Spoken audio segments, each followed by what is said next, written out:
Բարև ձեզ հարգելի ագնթիրներ, հայրենիք լրատվական կետրոնեն գահաղորդենք լուրերը։ Հայաստանի Արմավիրի մարզի Մերձավան գյուղի մեջ զինյալի գոմե սպաննվեցավ Փարաքար համայնքի ղեկավար Վոլոդիա Գրիգորյան, որ ինտիմատիր ապրելու Հայաստան գուսակցության անդամ է։ Ան մարտին հաղթանակ ապահոված էր համայնքապետի ընտրություններուն ցերկցկելով քվեներուն 57/100-ը։ Թիմագավոր զինյալը սպանեց նաև Գրիգորյանի հետ նույն վայրը գտնվող քրեական ոստիկան Գարեն Աբրահամյանը, իսկ վիրավորվեցավ երրորդ անձը։ Վարչապետ Նիկոլ Փաշինյան դատապարտեց ոճիրը եւ պահանջեց, որ բացահայտվին անոր ցալքերը։ Արցախի արտագաղթ իրավիճակներու պետական ծառայության տնօրենի նախկին տեղակալ Բորիս Ավակյանը մահացած գտնված է Սենտ Պետերսբուրգի հայկական հյուպատոսարանի մեջ։ Ըստ նախնական տվյալներու Ավակյան անձնասպան եղած է լվացարանին մեջ։ Անոր թիագին մոտ հայտնաբերված է թանագը։ Ավակյան հյուպատոսարան ապաստանած էր փախուստ տալով թադարանի շենքեն, ուր ան տեղափոխված էր գալանավորվելու համար։ Ավակյանի թեմ գար մաքսադուրքերը խուսափելու մեղադրանքը։ Ան նախապես հայտարարած էր, որ վարչապետ Նիկոլ Փաշինյանի գիտությամբ հայաստանցի բարձրաստիճան պաշտոնատարներու օգնած է, որբեսի արտադրումներու ընթացքին մաքսային խաբեբայություններ կատարեն։ Դեղին է նշել, որ Ավակյան Արցախյան իր առաջին պաշտոնեն պաշտոնազրկված էր 2021-ին Հայաստանի ազգային ժողովի մեջ քերիներու մասին գազմագերբված քննարկումեն ժամեր ետք։ Օրին Արցախի արտագաղթ իրավիճակներու պետական ծառայությունը հայտարարած էր, որ Ավակյան պաշտոնազրկված է պաշտոնական թիրքի չարաշահման պատճառով։ Թադավոր Արմինե Մելիքսեթյան հրաբարագեց Շիրակի թեմի առաջնորդ Միքայել arczepiskopos Աչաբահյանի կորձով վճիրը, որով Աչաբահյանը մեղավոր ջանցվեցավ։ Միքայել Սրբազանի փաստաբանը լրագրողներուն հետ զրույցի ընթացքին հայտարարեց, որ իրենք որոշումը պիտի փոխարկեն եւ ավելցուց, թե այս պայմաններու մեջ, երբ ակնհայտ անմեղ մարդը մեղավոր կճանչնան, կարելի չէ արդարադատություն սպասել այս դատավորեն։ Երբ դատավորը սկսավ խոսիլ իր երերուն ցայնով, ակնհայտ էր, որ արդեն այդ մեղադրական վճիրը պիտի կայացներ, հայտարարեց փաստաբանը։ Միացյալ Նահանգներու նախագահ Դոնալդ Թրամփ, որ նախապես Հայաստանը շփոթած էր Ալբանիո հետ, այս անգամ հայտարարեց, որ հաջողած է գասեցնել Կամբոջիո եւ Հայաստանի միջև պատերազմը։ Ան նախապես Ադրբեջանը գոչած էր Աբերբեջան։ Ըստ Թրամփի, դակնաբը միայն նորը սկսած էր եւ գրնար վատ հետևանքներ ունենալ։ Ան ամբողջությամբ մոռացության տված է կամ դեղյակ չէ, որ դակնաբը ավելի քան 30 տարիներու պատմություն ունի։ Ըստ ռուսական լրատվական աղբյուրներու, Թրամփ նման հայտարարություն կատարած է Cornerstone հիմնարկի հիմնադիրներուն հետ իր հանդիպման ընթացքին։ Միացյալ Նահանգներու նախագահի հատուկ բանակնած Ստիվ Ուիթկոֆ բացահայտեց, որ բարբերաբար խորհրդակցություններ կունենա թուրք պատասխանատուներու հետ Հարավային Կովկասի առնչվող հարցերու շուրջ։ Ամերիկացի բանակնածը հայտնեց, որ Թուրքիո մեջ Միացյալ Նահանգներու տեսփան Թոմ Բարաքի միջոցով Ադրբեջանի եւ Հայաստանի կապված հարցերուն շուրջ խորհրդակցություններ կկատարե Թուրքիո արտաքին գործոց նախարար Հական Ֆիդանի եւ քաղաքնի սպասարկության տնօրեն Իբրահիմ Քալանի հետ։ Ան ավելցուց, որ նախագահ Թրամփի աշխատակազմին համար թուրք դիվանագետները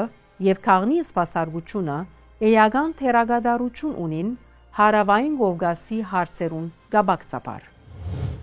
Ադրբեջանի նախագահի հատուկ հանձնառություններով բանակնած Էլչին Ամիրբեգով դարձյալ մատնանշեց, Հայաստանի սահմանադրությունը փոխելու Ադրբեջանի պահանջը, շեշտելով, որ Հայաստանի մայր օրենքի մեջ Ղարաբաղի նկատմամբ հողային պահանջ գոյություն ունի։ Խոսքը կվերապերի անկախության հռչակագրին հղման։ Հայաստանի վարչապետ Նիկոլ Փաշինյան հավանական չի համարել, որ սահմանադրության փոփոխության հանրաքվեն պիտի ցախողի։ Երևանի իշխանությունները արդեն իսկ հայտարարած են, որ խորհրդարանական ընտրությունները ետք նոր սահմանադրություն պիտի որդեգրվի, նաև հերքելով, որ այս փոփոխությունը Բաքուի պահանջով է։ Ադրբեջանցի փորձագետ Մուրադ Մուրադով, որ Երևանի մեջ մասնակցեցավ ՆԱԹՕ-ի խորհրդարանական վեհաժողովի սեմինարին, բնթեց, որ Հայաստանի անկախության հռչակագիրը հողային պահանջներ կբարունակե Ադրբեջանի նկատմամբ։ Ան հայտարարեց, որ հռչակագրին վերացումը սահմանադրութենեն կարևոր է Բաքուի համար եւ հռչակագիրը սեպեց խաղաղության համաձայնագրին թեմ ցցված միակ խոչընդոտը։ Մուրադովի համաձայն Արևմտյան Ադրբեջանի քաղաքարի մեջ հողային պահանջ չկա, որովհետև անիկա հասարակական գազམ་ագերբություն է, որ կներկայացնե այն մարդոց շահերը, որոնք ժամանակին Հայաստանի մեջ ապրած են։ Կովկասի իսլամներու վարչության նախագահ Ալլա Շուքր Բաժազադե հայ արաքելական եկեղեցին մեղադրեց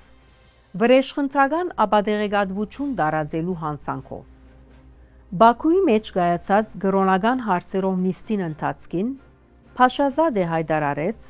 որ կրոնական առաջնորդներու հետ Ղարաբաղ այցելություններուն ընթացքին կներկայացնեն համոզիչ փաստեր, որոնք կբացահայտեն հայ եկեղեցվո հակաադրբեջանական քարոզչությունը եւ մինչեւ օրս շարունակվող վրեժխնդրական ապատեղեկատվությունը։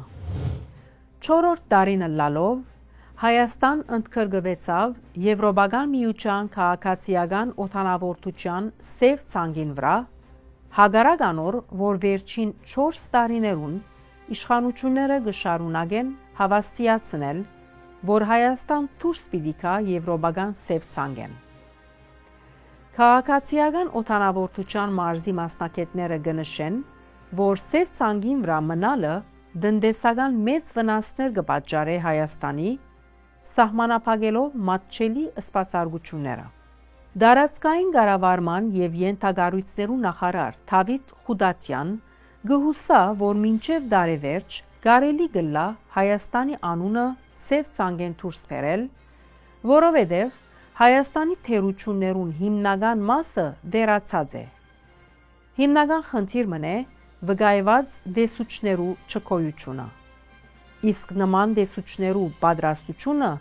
5 տարիներու կկարողի։ Իսկ մեր լրատվության ավարտին հարցազրույցը պիտի ունենանք 5 իրավապաշտպաններ նախաձեռնության անդամ իրավապան Սերգեյ Հարությունյանի հետ։ Այսօրվան հայաստանյան լրատվամիջոցներու մեջ քերագշրող են ինտիմատիր կորզիչներու նկատմամբ դատավարություններու լուրերը։ Մարդիկ, որոնք իրենց խոսքով կամ խաղաղ փողոքի արարքներով թիմադրած են իշխող վարչախումբին։ Արդյոք այս դատավարություններուն հիմքին իսկապես գա որևէ առարգայական տվյալ կամ փաստացի իրողություն։ Միանշանակ կարող ենք փաստել, հաստատել, որ չկան որևէ այդպիսի տվյալներ, այս բոլոր գործերը շինծու են, այս բոլոր գործերը քաղաքական հետապնդման ցայտուն դրսևորումներ են եւ սրանք շարունակական են եւ սկիզբ առնելով կարելի ասել 2020 թվականից նոյեմբերի 9-ից հետո այսպես հող նախապատրաստվեց, որպեսզի քաղաքական բռնաճնշումների միջոցով հաջողեն եւ կարողանան լրացնեն ընդդիմադիր խոսքը, ընդդիմադիր գործիչներին ճնշեն, վախ առաջացնեն, վախի մթնոլորտ ձևավորեն եւ այս ամենի նպատակը առաջի հերթին ներկայիս վարչախմբի կողմից իրենց իշխանությունը պահելն է եւ եկեք չմոռանանք, որ հենց իշխանության գալուց ի վեր գործադիր եւ օրենսդիր ճյուղերը զավթելուց հետո կարելի ասել ամեն կերպ փորձ արվեց դատական իշխանությունը իրենցով անելու, հիշենք նաեւ դատարանների շրջապատելը, դատարանների նկատմամբ ոտնձգությունները, կառնավորված դատավորները, աշխատանքից հեռացված դատավորները, այս ամենի նպատակը հենց այս ճնշումներն էր։ Օրեր առաջ Թադարանը մեղավոր ջանցավ Շիրագի թեմի առաջնորդ Միքայել arczepiskopos Աղջապահյանը հրաբարագային քննադատությունը կատարելու համար։ Փարերար եւ կորձարար Սամվել Ղարաբեդյան ամիսներ շարունակ գալանքի տակ կգտնվի, մեր ցևով կմբաստակցենք արդահայտության համար։ Իսկ Փակրատ Սրբազան Քալստանյան գալանավորված է ագնայդորեն գեղձված ցանակրություններու հիման վրա։ Ձեր գարձիկով ինչով պայմանավորված է հեղինակավոր անձնավորություններու այս համադարած հետապնդումը։ Տեսեք, վարչապետի պաշտոնը զբաղեցնող անձը ամեն կերպ փորձելով հաջողանալ հարևան երկրներին, ինչպես նաև նորից եմ կրկնում իր իշխանությունը պահելու համար բազմաթիվ ապօրինի կարելի ասել գործողությունների, գործընթացների փուլ է սկսել։ Դրանցից մեկն էր նաև հայ առաքելական եկեղեցու նկատմամբ այդ ոտնձգությունների փուլը, որ սկսվեց, եւ իրենց այդ ամենի համար միանշանակ անհրաժեշտ էր հեղինակություն վայելող անձանց, ինչպիսին էին Բագրատ Սրբազանը, Միքայել Սրբազանը, Սամվել Կարապետյանը, մեկուսացնելը, վնասազերծելը իրենց պատկերացմամբ եւ այնպես անելը, որ այդ մարդիկ կարևոր պահին, երբ որ ամենակուլմինացիոն հարձակումը լինի, կարելի ասել հայ առաքելական Սուրբ եկեղեցու նկատմամբ, այդ հեղինակավոր անձինք չկարողանան որևէ կերպ իրենց հեղինակությամբ փորձել խանգարել այդ ապօրինի գործընթացին եւ հենց այդ ամենի նպատակը դա էր։ Նախկին իշխանություններու օրերուն իրավաբախ մարմիններու եւ թադարաններու գործունեությունը մանրագրգիռ կերպով կվերահսկվեր եւ գդրուկ քննադատության կենթարկվեր միջազգային կառույցներու եւ գազագերբություններու կողմէ։ Ինչու այսօր այդ նույն գազագերբությունները լուր կմնան։ Հատ ճիշտ հարց եք բարձրացնում, չնչին փոքրիկ դեպքի պարագայում միջազգային կառույցները Հայաստանում հավատարմագրված դեսպանությունների աշխատակիցները, դեսպանները աղմուկ էին բարձրացնում, երբ որ նախկինում որևէ խնդիր էր լինում։ Մենք այժմ տեսնում ենք